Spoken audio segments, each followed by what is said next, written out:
ભાભર ખાતે સીઆર પાટીલની અધ્યક્ષતામાં બેઠક યોજાઈ હતી। કૃષ્ણા નર્સિંગ ઇન્સ્ટિટ્યૂટમાં બેઠકનું આયોજન કરાયું હતું।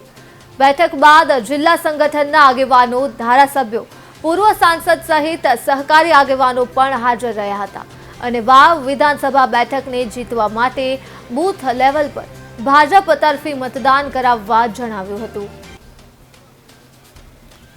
બનાસકાંઠા જિલ્લાના વાવ વિધાનસભાનો બાય ઇલેક્શન છે।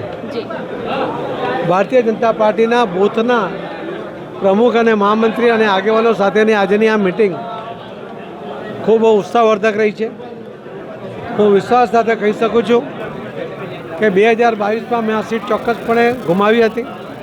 2024માં આ જ સીટના વિધાનસભાના ઉમેદવાર લોકસભામાં જીતવા છતાં આ વિધાનસભામાં હાર્યા હતા અને ફરીથી આ વિધાનસભા બાય ઇલેક્શનની અંદર ભારતીય જનતા પાર્ટીનો ઉમેદવાર ભવ્ય જીત હાંસિલ કરશે એવો મને